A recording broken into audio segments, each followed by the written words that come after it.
திமுகவுக்கும் அதிமுகவுக்கும் இப்பவும் விருப்பம் இல்லை. குறிப்பாக திமுகவுக்கு இல்லையே சார், ஸ்டாலினுக்கு இல்லையே சார். உண்மையில எடப்பாடி ஒரு தலைவரா சார் புதுச்சி அந்த கட்சிக்கு? வேங்க வயல் குடிநீர் தொட்டில் மலம் கலக்கப்பட்டது. ஆனால் அதை சொன்னவர்கள் குற்றவாளியாக்கினது தானே திமுக. அதுக்கும் துணை போனவர் தானே திருமாவளவன். திருமாவளவனுடைய டிஎன்ஏ ஜீனில் அந்த அடிமைத்தனம் என்ற ஜீன் இன்னும் விட்டு போலையா?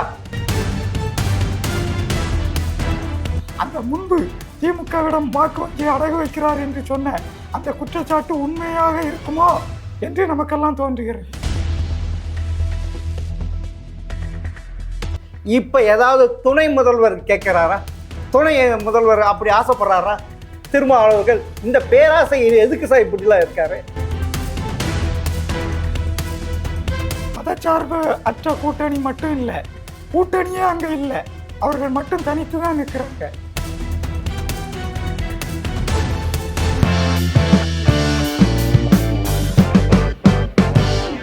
ஜெம் டிவி நேயர்களுக்கு வணக்கம். மூத்த பத்திரிகையாளர் பச்சம்மாள் கண்ணன் அவர்கள் சந்திப்பு வாருங்க. வணக்கம் சார். வணக்கம் ஐயா. சார், சுதந்திரம் பெற்ற பெண் முதல் சட்டமன்ற தேர்தலில் 1952 கூட்டணி ஆட்சி தான் அமைஞ்சது. அதுக்கப்புறமா இந்த 2026 திரு விஜய் தலைமையில் கூட்டணி ஆட்சி அமைஞ்சிருக்கு. இது எப்படி சார் பார்க்குறீங்க? இது ஒரு பெரிய புரட்சி தான். அதாவது மக்கள் ஒரே கட்சி ஆட்சியில் இருந்து விடுபடன்னு நினைக்காங்க. ஒரே கட்சின்னா குடும்ப கட்சி, சர்வாதிகாரம், ஊழல், அதிகார துஷ்பிரயோகம் இதுக்கெல்லாம் வழிவகுக்குது. அதுக்கு இடம் கொடுக்கக்கூடாதுன்னு மக்கள் ஒரு தெளிவான தீர்ப்பளித்திருப்பதா நான் நினைக்கிறேன். ஆனால் 2 திராவிட கட்சிகள்னு சார் சொல்லிச்சு, தமிழகத்தில் கூட்டணி ஆட்சியே வராது, மக்கள் விரும்ப மாட்டாங்க, ஏதாவது பெரிய கட்சிக்கு தான் மெஜாரிட்டி கொடுப்பாங்க. அதுக்கு உதாரணம் சொல்றது 1980 நடந்த சட்டமன்ற தேர்தலில் திமுகவும் காங்கிரஸும் 230 பாதி பிரிச்சுட்டாங்க, ஆனால் வெற்றி பெறல. அப்படிதானே சொல்லிட்டு இருந்தாங்க. அப்படி இருக்கப்ப இது எப்படி மாறுச்சு? மாற்றம் எப்போதுமே வரும். அதை இந்த 2 கட்சிகளும் உணரலை, அதை ஏற்றுக்கொள்ள இப்போ கூட பக்குவம் இல்லை. இது இந்த தவேகவின் வெற்றியை ஏற்றுக்கொள்ள திமுகவுக்கும் அதிமுகவுக்கும் இப்பவும் விருப்பம் இல்லை. குறிப்பாக திமுகவுக்கு இல்லையே சார், ஸ்டாலினுக்கு இல்லையே. ஏதாவது செய்து நாம 2 பேரும் சேர்ந்து ஒரு ஆட்சி அமைச்சிடலாமான்னு கூட சதி செய்ததா சொல்றாங்க. ஓ, அப்படியும் நடந்து. ஆமா, நீங்க சொல்றது. ஆனா இப்ப இருக்கிற இந்த 40 வயசுக்குள்ள இந்த ஜென்சி இளைஞர்களிடம் அந்த பழைய குருட்டு கணக்கில் எடுபடலையா? ஆமாம், எடுபடலை. ஒரு 100க்கு கீழான இடங்களை தவேக பெற்றிருந்தால் அந்த 2 திராவிட கட்சிகளும் கூட்டணி சேர்ந்து ஒரு ஆட்சியை அமைத்திருக்கும் வாய்ப்பு வந்திருக்கும். ஏதோ அப்படி ஒரு வாய்ப்பு கனவுல கூட இனி நடக்காதுங்கிற அளவில் 108 அந்த நிலையில கொண்டு மக்கள் தீர்ப்பு கொடுத்திருக்காங்க. அதையும் எப்படியாவது விஜய் முதல்வராக கூடாது என்று குறிப்பாக திரு ஸ்டாலின் அவர்களும் திரு உதயநிதி அவர்களும் திரு சபரீசன் அவர்களும் வேற கணக்கு போட்டாங்களே இல்லை சார்? ஆமாம் ஆமாம், நீங்க சொன்ன மாதிரி அதிமுகவும் திமுகவும் கூட்டணின்ட்டு. சார், உண்மையில எடப்பாடி ஒரு தலைவரா சார் புதுச்சி அந்த கட்சிக்கு? சொல்லுங்க சார் பார்க்கலாம். அது இல்லை, அதான் பெரிய தலைவர்கள் இல்லாமல் போகும்போது அடுத்தவர்கள் கையில் கிடைச்சிருதில்ல. அப்படி தான் அவருக்கு கட்சியின் கட்சி தலைமையும் முதலமைச்சர் பதவியும் அப்படி தான் அவருக்கு கிடைத்தது. இல்லை, எதிர்கட்சியாக இருந்தப்போ சரியாக செயல்படல. இல்லை, போன 5 ஆண்டுகளில் எதிர்கட்சியாக உண்மையிலே செயல்பட்டது என்று பார்த்தால் நாம் தமிழர் கட்சியும் பாஜக அதான் அந்த கட்சி செயல்பட்டது என்று சொல்ல முடியாது. கட்சியின் தலைவர்கள் அண்ணாமலையும் சீமானும் தான் எங்கு பார்த்தாலும் அரசின் அட்டூழியங்களை எதிர்த்து முழக்கமிடுவது, போராட்டங்களை நடத்துவது, தட்டி கேட்பது, பத்திரிகையாளர்களிடம் உண்மைகளை ஊழல்களை அம்பலப்படுத்துவது என்று அவர்கள் 2 பேரும் தான் உண்மையான எதிர்க்கட்சி தலைவர்களாக காட்சியளித்தார்கள்.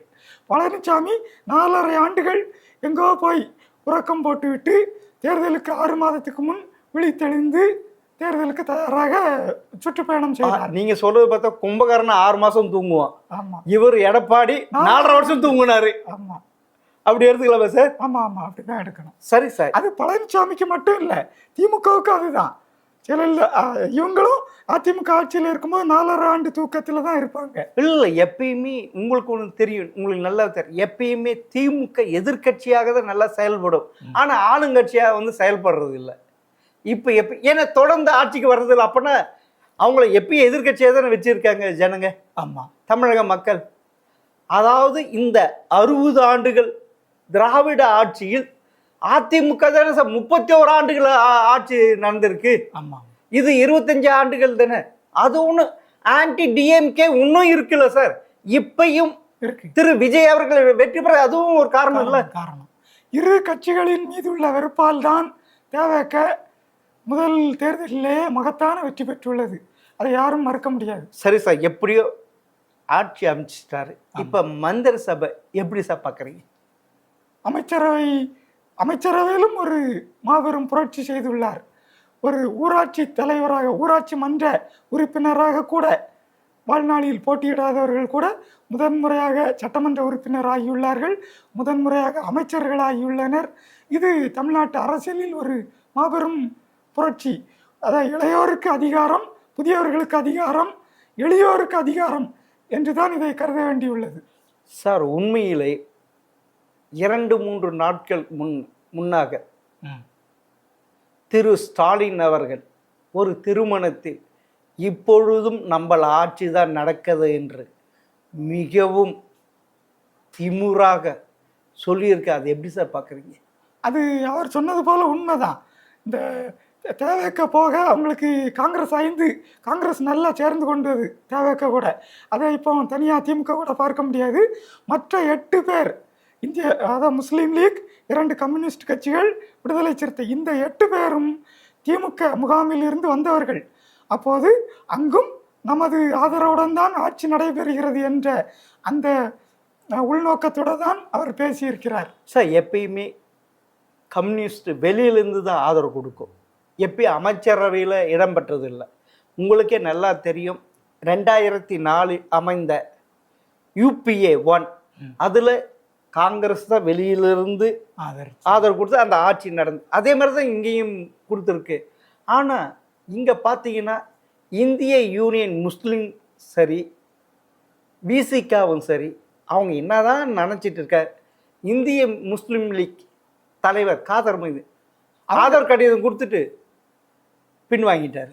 அவர்களின் நிலையை பார்க்கும்போது அதை நீங்கள் சொன்ன இந்த தலைவரை திமுக தலைமையகத்தில் போய் தொகுதி பங்கீட்டு பேச்சுக்கு போகும்போது 2 சீட்டு தான் தருவோம் அப்படின்னதும் மயக்கம் போட்டு விழுந்துட்டாரு. ஆனால் இன்னைக்கு அந்த 2 சீட்டுக்கும் ஒரு அமைச்சர் பதவி தரோங்காங்க. அதை அகமகிழ்ந்து ஏற்பதை விட்டுட்டு அதை நாங்கள் கூடி பேசணும், கட்சி தலைமையில் முடிவு எடுக்கணும் அப்படிங்கிறாங்க. உன்னகிட்ட 2 பேருக்குமே அமைச்சர் பதவி இது கேட்குறாங்களா? அதே இந்திய யூனியன் முஸ்லீம் லீக் பேராசை இல்லை சார். அதாவது அந்த மந்திரியின் 118 இடம் விஜய் இடம்னா அதனால தங்களுடைய பேராசையை நிறைவேற்றுறதுக்கு இப்படிலாம் பேரம் பேசுறாங்களா? இல்லை, அதுக்கு நாம் தகுதி இல்லைங்கிறது அவர்களுக்கே தெரியும். அதே போல் இப்போ நம்முடைய ஆதரவு இல்லைன்னு தெரிஞ்சாலும் அதிமுகவின் உறுப்பினர்கள் வந்து சேர்ந்துக்கிடுவாங்க அப்படிங்கிறதும் அவர்களுக்கு தெரியும். இருந்தாலும் கேட்கும் வரை கேட்டு பார்ப்போம் அப்படிங்கிறாங்க. ஆனால் அதற்கு இடம் இல்லாமல் கிட்டத்தட்ட அமைச்சரவையை நிறைவு செய்துவிட்டார் முதலமைச்சர் ஜோசப் விஜய். இன்னும் 2 துறைகள் தான் எஞ்சியுள்ளன. ஒன்று சிறுபான்மையினர் நலத்துறை, அது அவர்களுக்கு கொடுக்கப்படலாம். இன்னொன்று ஆதி திராவிடர் நலத்துறை, அது விடுதலை சிறுத்தைகள் விரும்பினால் பெற்றுக்கொள்ளலாம். மற்ற எல்லா இடங்களையும் நிரப்பியாகிவிட்டது. இவர்களுக்கு அங்கு காலி இடமே இல்லை.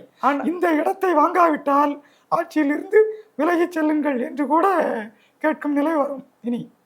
ஓ, அப்படி இது சார். அப்போனா 118 வேணும் இல்லை? எப்படி சார் இது பண்ண முடியும்? பிசிகா போ, இந்திய கம்யூனிஸ்ட் போன்னு சொன்னால் எங்கே போகுது? 118 இல்லையே, 121 இருக்குது.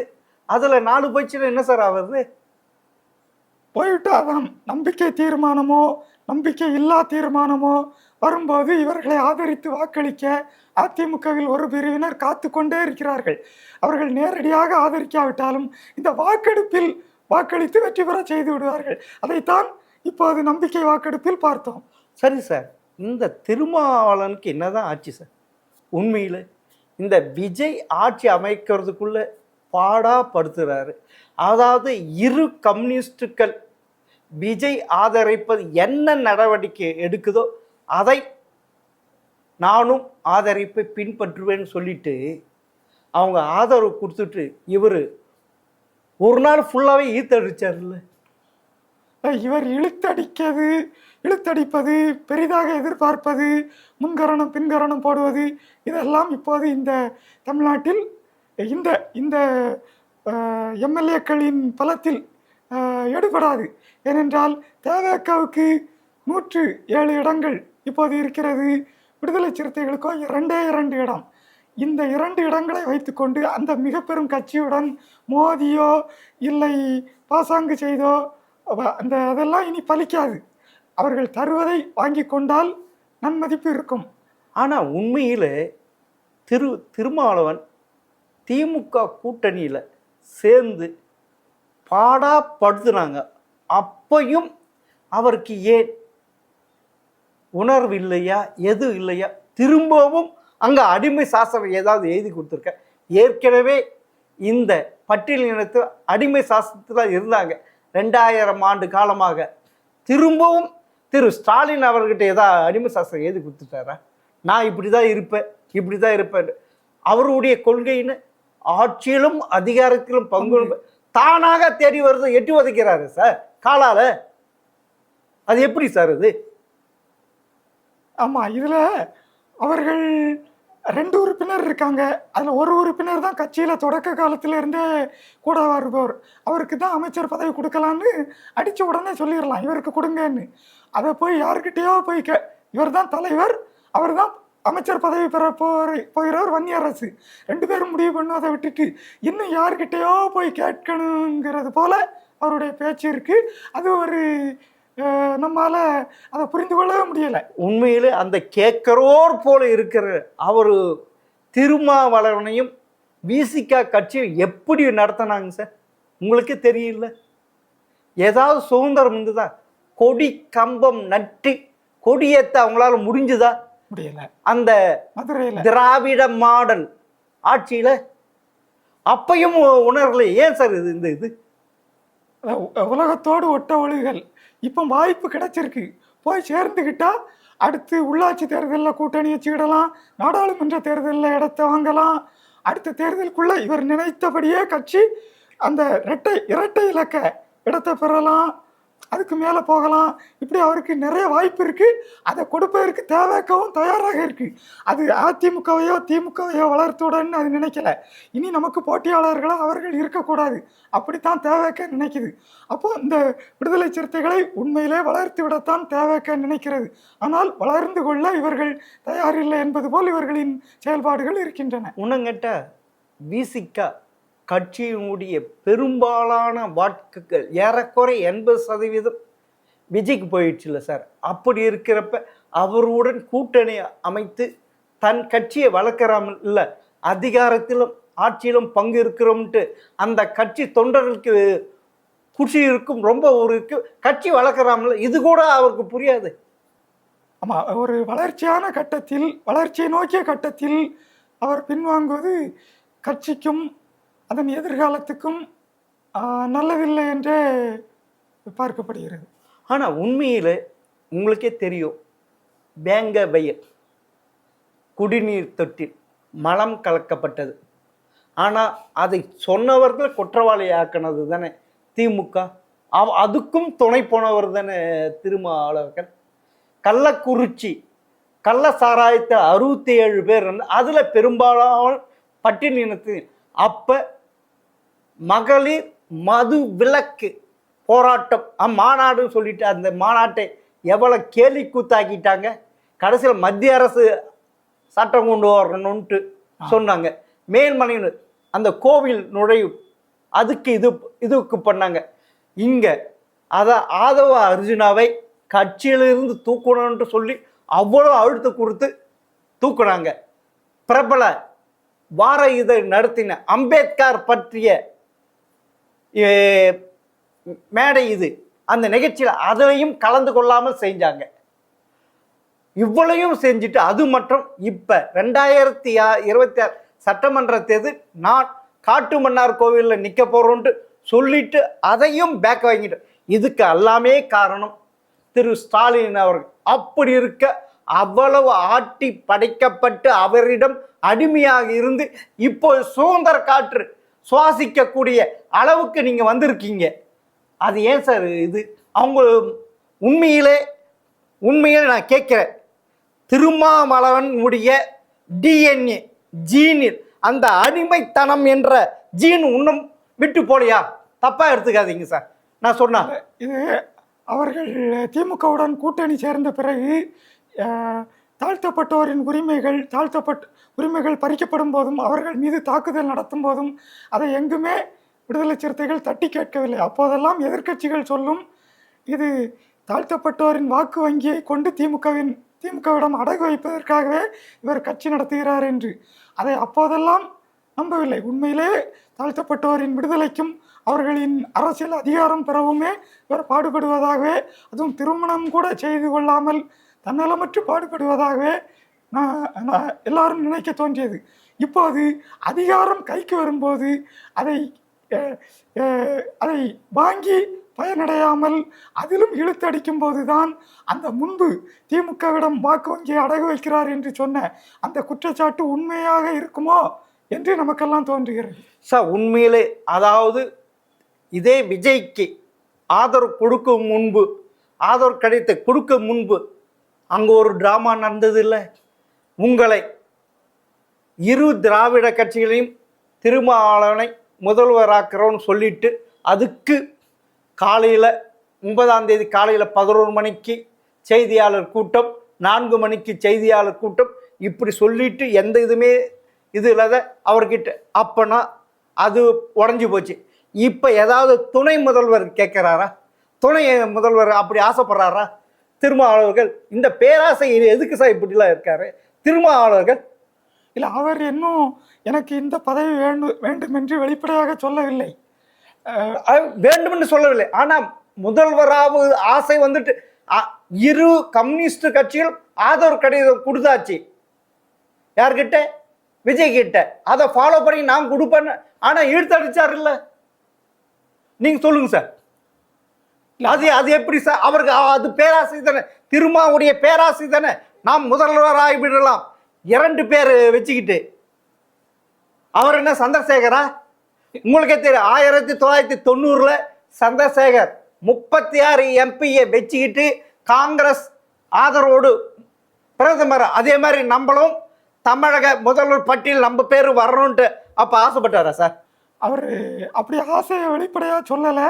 நம்ம அப்படி நினைக்க முடியாது.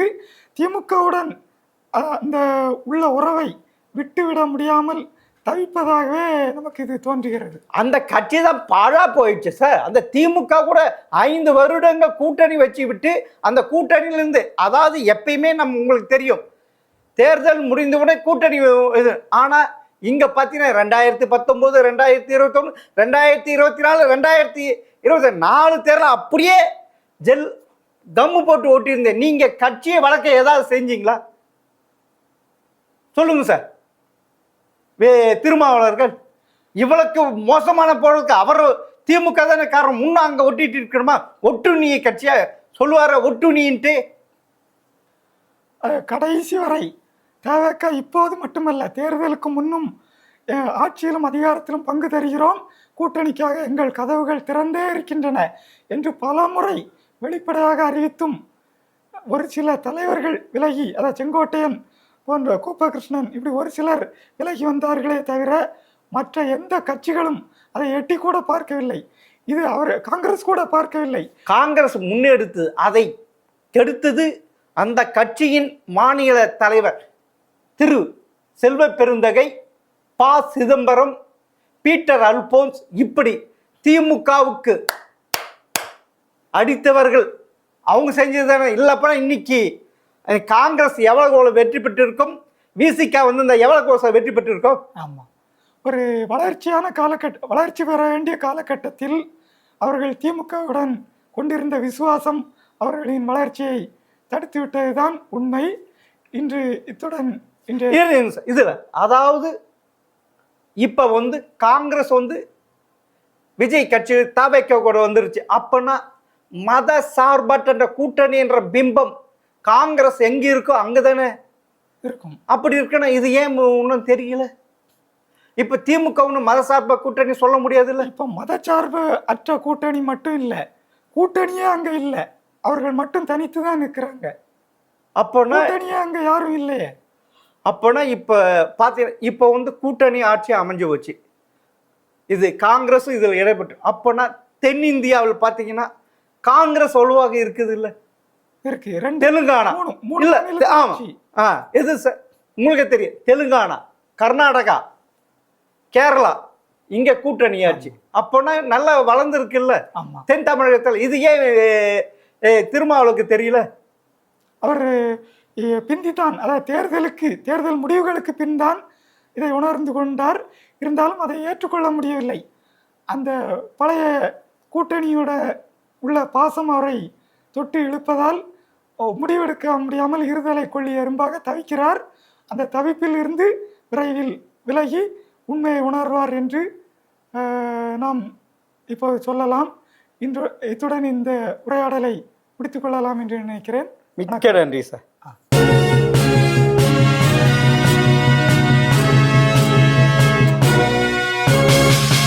உடனுக்குடன் அப்டேட் தெரிந்து கொள்ள ஜெம் டிவி தமிழ் ஆப்பை இன்ஸ்டால் செய்யவும்.